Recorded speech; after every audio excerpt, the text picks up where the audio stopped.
بسم اللہ الرحمن الرحیم۔ مرنے سے 40 دن پہلے کیا ہوتا ہے؟ موت سے 40 دن پہلے انسان کے جسم میں ایک خاص نشانی ظاہر ہونے لگ جاتی ہے۔ جب بندے کا اس دنیا کو چھوڑ کر جانے کا وقت آتا ہے اور پھر موت سے 40 دن پہلے حضرت عزرائیل علیہ السلام اس بندے کو آ کر کہتے ہیں کہ بسم اللہ الرحمن الرحیم۔ ایک مرتبہ ملک الموت یعنی حضرت عزرائیل علیہ السلام حضرت یعقوب علیہ السلام کے پاس پہنچے تو حضرت یعقوب علیہ السلام نے پوچھا کہ کیا تم میری روح قبض کرنے کے لیے آئے ہو یا مجھ سے ملاقات کرنے کے لیے آئے ہو؟ تو ملک الموت نے عرض کیا، اے اللہ کے پیغمبر، میں روح قبض کرنے کے لیے نہیں آیا ہوں بلکہ آپ سے ملاقات کرنے کے لیے آیا ہوں۔ تو حضرت یعقوب علیہ السلام نے فرمایا، ٹھیک ہے، لیکن جب تم میری روح قبض کرنے کے لیے آؤ تو کوئی قاصد میری طرف لازمی روانہ کرنا، کوئی پیغام میری طرف لازمی بھیج دینا۔ تو ملک الموت نے کہا کہ میں جب آپ کی روح قبض کرنے کے لیے آؤں گا تو اس سے پہلے 2 یا 3 قاصد آپ کی طرف روانہ کر دوں گا اور وہ آپ کو اطلاع کر دیں گے۔ چنانچہ ایک وقت آیا جب ملک الموت حضرت یعقوب علیہ السلام کے پاس اچانک آ گئی اور روح قبض کرنے کی بات کہی تو حضرت یعقوب علیہ السلام نے فرمایا کہ تم نے تو مجھ سے وعدہ کیا تھا کہ میں تمہاری روح قبض کرنے سے پہلے کوئی قاصد بھیجوں گا، کوئی پیغام دینے والا آپ کے پاس بھیجوں گا، اچانک روح قبض کرنے کے لیے نہیں آؤں گا۔ تو ملک الموت نے کہا کہ میں نے آپ کی طرف قاصد بھیجا تھا اور وہ بھی 3 قاصد بھیجے تھے۔ حضرت یعقوب علیہ السلام نے فرمایا کہ وہ کون سے قاصد ہیں؟ ملک الموت نے فرمایا، پہلا قاصد تو یہ تھا کہ جب آپ کی داڑھی اور سر کے بال جو سیاہ ہو گئے وہ سفید ہونے لگیں گے۔ دوسرا قاصد میرا یہ تھا کہ آپ کے جسم میں جو طاقت اور توانائی تھی وہ ختم ہونے لگ جائے گی اور آپ کے جسم میں کمزوریاں لگیں گی۔ اور تیسرا قاصد میرا یہ تھا کہ آپ کی کمر جو بالکل سیدھی تھی وہ آہستہ آہستہ جھکنے لگے گی۔ تو یہ تینوں نشانیاں ملک الموت نے بتلائی ہیں، اور ملک الموت یعنی حضرت عزرائیل علیہ السلام نے فرمایا کہ ہر مرنے والے کے پاس تقریباً میرے قاصد آتے رہتے ہیں، لیکن لوگ ان کو نہیں سمجھتے، لوگ ان کو نہیں مانتے۔ اگر مرنے والا بندہ اپنی زندگی میں نیکیاں اور تقوی پرہیزگاری اختیار کرتا رہا، پھر اس کی موت کے بعد اس کا چہرہ خوبصورتی سے چمک اٹھا تو یہ ایسی علامت ہے جس سے اچھا تاثر لیا جا سکتا ہے اور اس بات کی امید کی جا سکتی ہے۔ مثال کے طور پر مرنے کے بعد لوگ اس کی تعریف کریں گے اور اس کے لیے دعائیں کریں گے، تو یہ اس کے لیے نیک ہونے کی نشانیاں ہیں۔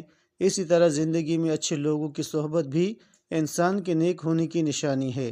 حسن خاتمہ کے بہت سے اسباب ہیں جن میں اللہ کی اطاعت پر استقامت، اللہ تعالیٰ کے بارے میں حسن ظن، سچائی، پرہیزگاری، توبہ، موت کو کثرت سے یاد کرنا اور دنیاوی چاہتیں مختصر کرنا، آخرت کی فکر اور نیکوکار لوگوں کی صحبت قابل ذکر ہے۔ ناظرین، روح جب جسم کو چھوڑنے کے لیے بالکل تیار ہو، یعنی موت سے تقریباً 24 گھنٹے پہلے، تو ہاتھ پاؤں گھٹنوں کی جلد پر محسوسات ختم ہو جاتی ہیں اور ان کا رنگ بدلنا شروع ہو جاتا ہے اور نیلا رنگ اختیار کرنا شروع کر دیتا ہے۔ یہ نشانی واضح نشانی ہے جس میں سانس اکھڑنا شروع ہوتا ہے اور بے ترتیب ہونا شروع ہو جاتا ہے اور دھیرے دھیرے سے بجھ جاتا ہے۔ حضرت عائشہ صدیقہ رضی اللہ تعالیٰ عنہ سے روایت ہے کہ رسول اللہ صلی اللہ علیہ وسلم نے ارشاد فرمایا کہ جب اللہ تعالیٰ کسی بندے کو نیک بخت بنانا چاہتا ہے تو مرنے سے پہلے 1 سال پہلے ایک فرشتہ اس کے پاس بھیجتا ہے اور وہ اس کو درست کرتا ہے اور نیک عمل کی طرف خواہش دلاتا ہے، یہاں تک کہ وہ نیک حالت میں مرتا ہے اور سب لوگ کہتے ہیں کہ یہ شخص نیک حالت میں مرا ہے۔ اور جب ملک الموت حاضر ہوتا ہے اس وقت اللہ تعالیٰ اس کی آخرت میں رہنے کی جگہ، یعنی وہاں کے سامان اور راحتوں کو جو اللہ پاک نے اس کے لیے مہیا کر رکھے ہیں، تیار کر کے رکھیں، اس کو دکھا دیتا ہے تو اس کی روح خوش ہو کر نکلنے کا قصد کرتی ہے۔ اس وقت یہ شخص اللہ تعالیٰ کی ملاقات کے لیے خواہش کرتا ہے اور اللہ اس کی ملاقات کو پسند بھی کرتا ہے۔ پھر ملک الموت روح قبض کرتا ہے اور جب اللہ کسی بندے کے ساتھ برا کرتا ہے تو مرنے سے 1 سال پہلے اس کے پاس ایک شیطان بھیجتا ہے جو اس کو گمراہ کرتا رہتا ہے اور بہکاتا رہتا ہے یہاں تک کہ وہ بری حالت میں مرتا ہے اور سب لوگ کہتے ہیں کہ اس سے بہت بری موت آئی ہے۔ جب ملک الموت حاضر ہوتا ہے تو اللہ تعالیٰ اس کی آخرت میں رہنے کی جگہ اس کو دکھاتا ہے، تو اس کی روح خوف سے بدن کے اندر گھس جاتی ہے۔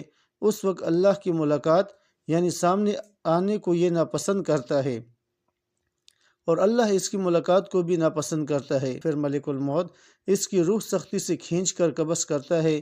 کتاب الفضاء کے مصنف اس حدیث کی تشریح میں کہتے ہیں کہ ملک الموت کے بلانے پر جان اس طرح نکلتی ہے جیسے سپیرا شام کو اس کے سوراخ سے بلائے، اور مومن اور کافر دونوں کے جسم سے روح نکلنے کی حالت یکساں ہوتی ہے۔ فرق صرف یہ ہے کہ مومن کی جان تو خود نکل کر جانا چاہتی ہے، اور کافر کی جان جسم کے اندر واپس جانا چاہتی ہے۔ حضرت جابر رضی اللہ تعالیٰ عنہ سے روایت ہے کہ میں نے رسول اللہ صلی اللہ علیہ وسلم کو وفات سے 3 دن قبل یہ کہتے سنا کہ تم میں سے جو کوئی مرے تو اس حالت میں مرے کہ وہ اللہ تعالیٰ کی نسبت اچھا گمان رکھتا ہو، اللہ تعالیٰ کے پاس اعمال صالحہ لے کر جائیں۔ بس اس کا مفہوم یہ ہوا کہ اعمال صالحہ کی پابندی اس قدر کریں کہ مرتے وقت حق تعالیٰ شانہ کے ساتھ حسن ظن پیدا ہو جائے۔ حضرت انس رضی اللہ تعالیٰ عنہ نے فرمایا کہ رسول اللہ صلی اللہ علیہ وسلم نے ارشاد فرمایا کہ دیکھو تو تم میں سے جو کوئی مرے وہ اس حالت میں مرے کہ وہ اللہ پاک کی نسبت اچھا گمان رکھیں، کیونکہ اللہ تعالیٰ سے اچھا گمان رکھنا جنت کی قیمت ہے، یعنی جس کو حق تعالیٰ شانہ سے حسن ظن پیدا ہو گیا وہ جنت میں چلا گیا۔ روایت میں ہے حضرت عمر فاروق رضی اللہ تعالیٰ عنہ نے فرمایا کہ رسول کریم صلی اللہ علیہ وسلم نے فرمایا کہ جب اللہ تعالیٰ کسی بندے کو درست رکھتا ہے اس کو شہد جیسی خوشگوار چیز دے دیتے ہیں، یعنی اعمال صالحہ اور اخلاق حسنہ کی توفیق عطا فرماتے ہیں۔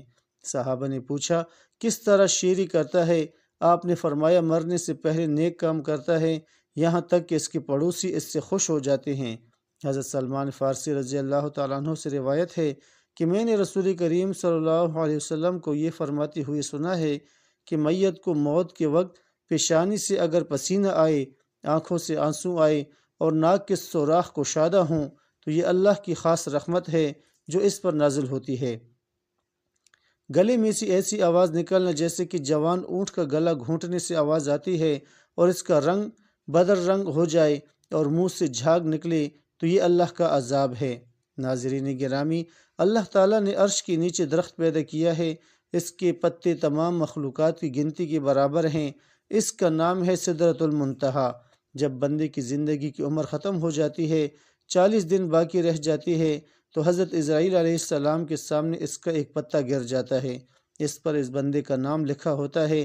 اس وقت کے تمام فرشتے اس کا مردہ کہتے ہیں، یعنی مردوں میں شامل کر لیتے ہیں، اور وہ دنیا میں 40 دن تک زندہ ہیں۔ جب 40 دن پورے ہو جاتے ہیں تو ملک الموت اس کے پاس آتا ہے اور اس کے سامنے بیٹھتا ہے۔ اس وقت بندہ اپنی موت کی تکلیف میں ہوتا ہے۔ جب ملک الموت کو دیکھتا ہے تو گھبرا کر پوچھتے ہیں کہ تم کون شخص ہو اور تمہارا کیا ارادہ ہے؟ وہ کہتا ہے کہ میں ملک الموت ہوں، مجھے تمہاری روح قبض کرنے کا حکم ہوا ہے۔ یہ سن کر وہ منہ پھیر لیتا ہے اور آنکھیں پتھرا جاتی ہیں۔ ملک الموت کہتا ہے کہ تو مجھے نہیں پہچانتا، میں وہ ہوں کہ جس نے تیرے رشتہ دار اور تیرے ماں باپ کی روح قبض کی ہے، اور آج تیری روح قبض کروں گا۔ تو نے دنیا کا حال کیسے دیکھا؟ بندہ کہتا ہے کہ میں نے دنیا کو بے فائدہ اور مکار پایا۔ پھر اللہ تعالیٰ کے حکم سے دنیا اس کے پاس آئے گی اور کہے گی اے نافرمان، تو نے اپنے رب کی کس قدر نافرمانی کی اور کس قدر تو نے گناہ کیے۔ تمہیں نصیحت کی گئی اور تم بہت ساری باتیں تم نے سنی، لیکن تم نے جانا کہ ہم دنیا میں ہمیشہ رہیں گے۔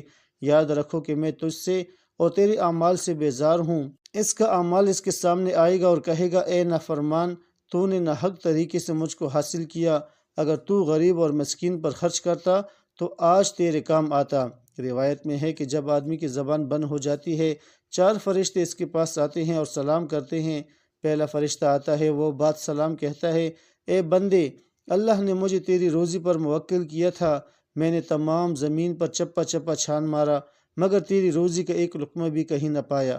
پھر دوسرا فرشتہ آیا ہے اور سلام کے بعد کہتا ہے، اے اللہ کے بندے، میں تیرے پانی پر موکل تھا، میں نے تمام زمین پر چپا چپا تلاش کیا مگر تیری پینے کے لیے ایک قطرہ پانی کہیں نہ پایا۔ پھر تیسرا فرشتہ آتا ہے اور سلام کے بعد کہتا ہے، بندے، میں اللہ کے حکم سے تیری سانس پر موکل تھا، میں نے تمام زمین پر چپا چپا چھان مارا لیکن میں نے کہیں بھی تیرے واسطے ایک سانس بھی کہیں نہ پایا۔ چوتھا فرشتہ آتا ہے اور سلام کے بعد کہتا ہے، اے بندے، اللہ کے حکم سے میں تیری عمر پر موکل تھا۔ میں نے تمام زمین پر چپا چپا تلاش کیا مگر تیری عمر کا ایک لمحہ بھی نہ پایا۔ اس کے بعد نامہ اعمال لکھنے والے 2 فرشتے اس کے پاس آتے ہیں اور سلام کے بعد کہتے ہیں، اے اللہ کے بندے، ہم تیرے اعمال لکھنے پر موقوف تھے۔ وہ نامہ اعمال اس کو دکھائیں گے اور کہیں گے، دیکھ یہ تیرا نامہ اعمال ہے۔ اس میت کی آنکھوں سے آنسو جاری ہوتے ہیں اور دائیں بائیں دیکھتا ہے اور نامہ اعمال پڑھنے سے ڈرتا ہے۔ اس کے بعد ملک الموت اس کی روح قبض کرتے ہیں۔ روایت میں ہے کہ ربیح بن انس رحمۃ اللہ علیہ سے کسی نے پوچھا کہ ملک الموت تنہائی ہی میں سب کی روح قبض کرتے ہیں یا ان کے ساتھ اور فرشتے بھی اس کام میں شریک ہوتے ہیں؟ تو فرمایا کہ روح قبض کرنے کا کام ان ہی کے حوالے ہے، لیکن اس کام میں مدد کے لیے بہت سے فرشتے ان کے ساتھ ہوتے ہیں اور ملک الموت ان سب کے سردار ہیں۔ ان کا ہر قدم دنیا کے برابر ہے۔ پھر حضرت ربیح بن انس سے پوچھا کہ مومنین کی روح کہاں رہتی ہے؟ فرمایا 7ویں آسمان کے اوپر سدرۃ المنتہا کے پاس۔ حضرت ابو ہریرہ رضی اللہ تعالیٰ عنہ سے مروی ہے کہ سرکار دو عالم صلی اللہ علیہ وسلم نے ارشاد فرمایا، جب انسان مر جاتا ہے تو اس کے اعمال کا ثواب کا سلسلہ اس سے منقطع ہو جاتا ہے مگر 3 چیزوں کے ثواب کا سلسلہ باقی رہتے ہیں۔ نمبر 1 صدقہ جاریہ، نمبر 2 راستے میں پڑی ہوئی اینٹ جو راہگیروں کو نقصان پہنچائے اسے راستے سے ہٹا دینا، اور نمبر 3 صالح اولاد جو مرنے کے بعد ان کے لیے دعائیں کریں۔ ایسے اعمال جن کا تعلق دنیاوی زندگی سے ہوتا ہے ان کے اثرات مرنے کے بعد دنیا میں ہی ختم ہو جاتے ہیں۔ ناظرین، اللہ تعالیٰ سے دعا ہے کہ اللہ پاک ہمیں نیک اعمال کرنے کی توفیق عطا فرمائے اور ہمارا خاتمہ ایمان پر فرمائے، آمین۔ ناظرین، ویڈیو اچھی لگے تو ویڈیو کو لائک کریں، شیئر کریں، چینل کو سبسکرائب بھی کریں اور کمنٹس باکس میں اللہ تعالیٰ کے 99 ناموں میں سے ایک نام ضرور ٹائپ کریں۔